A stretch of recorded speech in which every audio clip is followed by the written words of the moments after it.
ಸುಷ್ಮಾ ರಾವ್ ಅಂದ ತಕ್ಷಣ ಅವ್ರ ಪರಿಚಯನೇ ಬೇಡ, ಯಾಕಂದ್ರೆ ಅವ್ರು ಎಲ್ಲರ ಮನೆ ಮಗಳಾಗಿದ್ದಾರೆ. ಸೊ ಇವಾಗ ಅವರು ಅನುಬಂಧ ಅವಾರ್ಡ್ಸ್ 2026 ಕಲರ್ಸ್ ಕನ್ನಡ ಮೂಲಕ ಒಂದು ಕಾರ್ಯಕ್ರಮದಲ್ಲಿ ಅವರ ಗಂಡ ಹಾಗೂ ಮಗನ ಪರಿಚಯ ಮಾಡಿಸಿದ್ರು.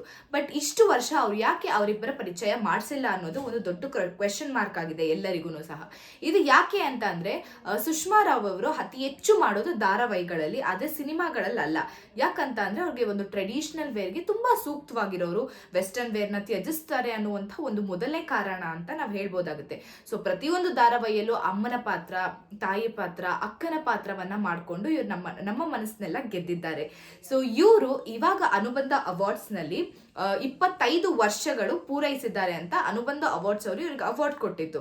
ಸೊ ಆ ಒಂದು ಸಮಯದಲ್ಲಿ ಸೃಜನ್ ಲೋಕೇಶ್ ಅವರು ಸುಷ್ಮಾ ಅವರ ಕಣ್ಣು ಮುಚ್ಚಿ ಇರಿ 1 ನಿಮಿಷ ಅಂತ ಹೇಳ್ತಾರೆ. ಅದಾದ ನಂತರ ಇಬ್ರು ವ್ಯಕ್ತಿಗಳು ಅವ್ರ ಕಣ್ ಮುಂದೆ ಬಂದು ನಿಲ್ತಾರೆ.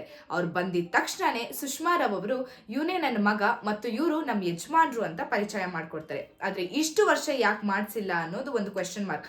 ಸೊ ಇದು ಯಾಕೆ ಇರಬಹುದು ಅಂತ ಅಂದ್ರೆ ಅವರ ಮೊದಲನೆಯ ಮದುವೆಯಿಂದ ಆಗಿರುವಂತಹ ಪೆಟ್ಟು ಇವರಿಗೆ ಎರಡನೆಯ ಮದುವೆ ಅಂದ್ರೆ ಮರು ಮದುವೆಗೆ ಈ ಒಂದು ತಕರಾರು ಆಗ್ಬಾರ್ದು ಅನ್ನೋದನ್ನ ಇದನ್ನ ತುಂಬಾ ಪರ್ಸನಲ್ ಲೈಫ್ ಅಲ್ಲೇ ಇಟ್ಕೊಳ್ಳೋದಕ್ಕೆ ಅವ್ರು ಇಷ್ಟಪಟ್ಟಿರ್ತಾರೆ.